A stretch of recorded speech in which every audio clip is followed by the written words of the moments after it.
하루는 24시간입니다. 그렇죠? 하루가 24시간인 거는 지구가 한 번 자전하는 게 24시간 아니겠습니까? 우리가 지금의 생체 리듬을 갖고 있는 상황에서 만약에 48시간이 하루가 되면 그럼 이제 우리는 한 20몇 시간쯤 깨 있고 한 10몇 시간쯤 잘 거 아니에요? 그럼 우리는 거기에 적응을 또 하겠죠? 갑자기 바뀌면은요. 네. 바이오리듬이라는 거 사람뿐 아니고 모든 생물의 바이오리듬이 가정에 맞춰서 적응한 결과잖아요. 네. 지구 주기 24시간, 지구 탄생부터 이렇게 자전 주기는 조금씩 느려져 처음에 조금 왔습니다. 빨랐고요. 네. 그래도 어쨌든 뭐 24시간에서 그렇게 이런 건 아니잖아요. 이렇게 오는 과정에 이제 맞춰서 적응한 결과잖아요. 네. 뭐 우리도 당연히 지금 그렇겠지만 예를 들어서 저는 떠오르는 게 식물들 같은 경우 해의 길이가 중요하거든요. 뭐 장일 식물, 단일 식물 그래가지고 일단 식물이나 우리 키우는 작물들이 과연 이렇게 되면 얘네가 과연 어떻게 될까 하는 생각이 들고 물론 우리도 잠을 그러면 48시간에서 갑자기 우리가 예를 들어 하루에 뭐 7시간, 8시간 잔다 그러면 14시간, 16시간을 자고 이렇게 일을 해야 되는데 과연 그렇게 할 만큼 우리 몸이 버텨낼 수 있을까? 못 버틸 것 같아요. 그 하루를 둘로 나눠서 살지 않을까요? 지금의 생체 리듬이 유지가 네, 된다면 아침에 일어나서 직장 갔다가 점심 때쯤 집에 와서 자고, 자고 다시 나가서 해 질 때쯤에 또 가서 일하다가 또 와서 또 자고. 예, 이 맞춰진 이 바이오리듬 이게 쉽지 워낙에 않고요. 오랫동안 이게 각인돼 있는데 이거 제 생각에는 적응은 쉽지 않겠는데.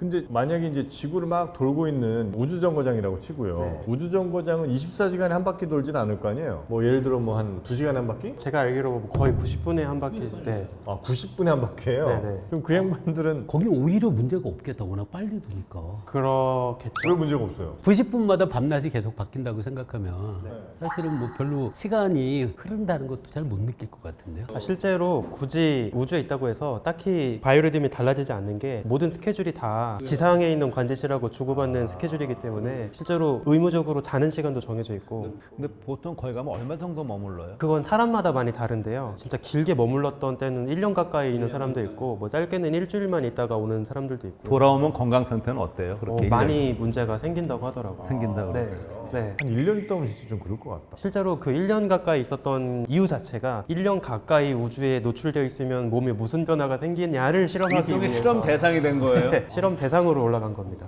그거 좀 윤리적으로 문제이네. 그 조금 재미있는 실험이었던 게 쌍둥이 우주인이었어요. 한 명 우주로 네, 내보내. 한 명은 1년 동안 우주에 살고 한 명은 지구에 있고 나중에 돌아왔을 때 몸에 어떤 변화가 있는지 이제 확인해보고 생각보다 치명적인 이상은 없었어요. 한 가지 재밌는 그 보고 중에 뭐가 있었냐면 그 노화에 영향을 주는 텔로미어라는 거 있잖아요. 근데 그 텔로미어가 길이가 좀 길어졌다는 우주에 있을 그래요? 때 오. 길어졌다고요?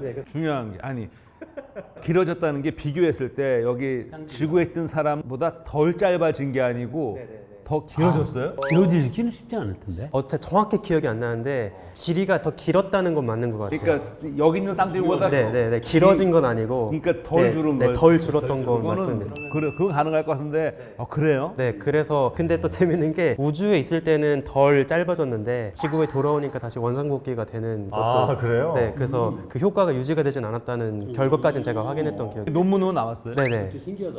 우주에 계속 있으면 좀 오래 살 수도 있겠네. 그런 이제 해석이 있었죠. 그럼 우주로 갈만하네. 텔로미어만 짧아진다고 오래 살 것 같지는 않은데요. 네, 이제 세포에서만, 세포 네. 차원인데 텔로미어가 덜 줄었다는 게 혹시 세포 분열 횟수가 혹시 좀 줄었나 그러면 그리고 어느 세포를 쟀는지 모르겠는데 특정한 그 세포가 혹시 거기 우주에서 세포 분열 횟수가 상당히 좀 적었으면 덜 짧아질 수도 있을 것 같다는 생각이 듭니다. 우리 몸 세포도 끊임없이 분열하죠 지금도. 우리 몸에서 제일 오래 사는 세포는 뭐 어디 특정 분야가 있어요? 아니면 다들 그냥 뭐 비슷비슷하게? 수명이 다 다르죠. 예를 들어서 피부 세포 같은 경우는 거의 한 달 정도 계속 떨어져 나가고 계속 자라 올라오고 있고요. 혈액 세포도 얼마마다 계속 만들어져야 되고 다 다르죠 수명. 뼈는 아마 10년 주기로 한 번씩 딱 바뀔 거예요. 뼈가요?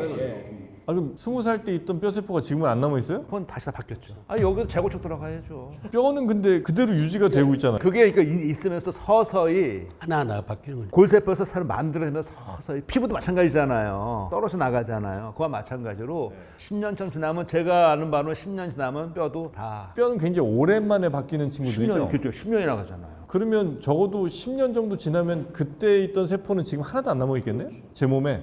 그것도 나라고 할 수 있을까요? 네.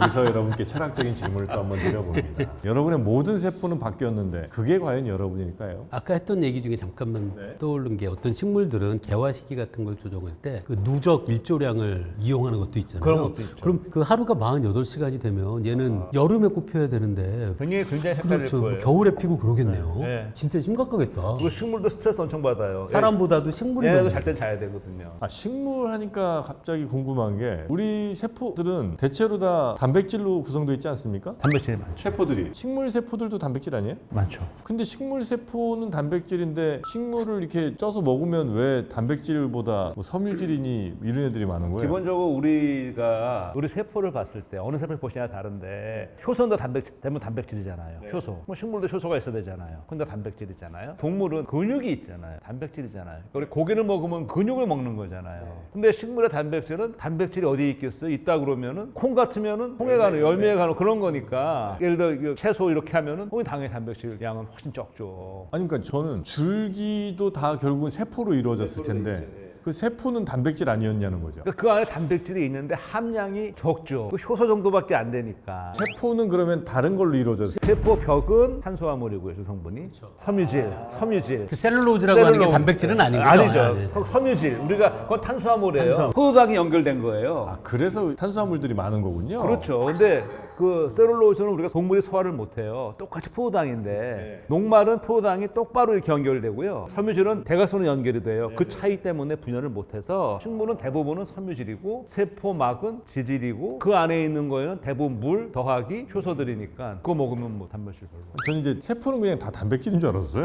그게 아니고 세포를 이루고 있는 물질도 단백질도 일부 있지만 그 외에 뭐 물도 있고 세포 벽이나 이런 데는 탄수화물이니 뭐 이런 것들이 이제 또 있으니까 지금 이 빵에도 많은 탄수화물들이 들어있지 않습니까? 거의 다 전부 탄수화물이죠. 탄수화물이죠. 이 식물에서부터 이제 뽑아내. 전부 탄수화물이죠.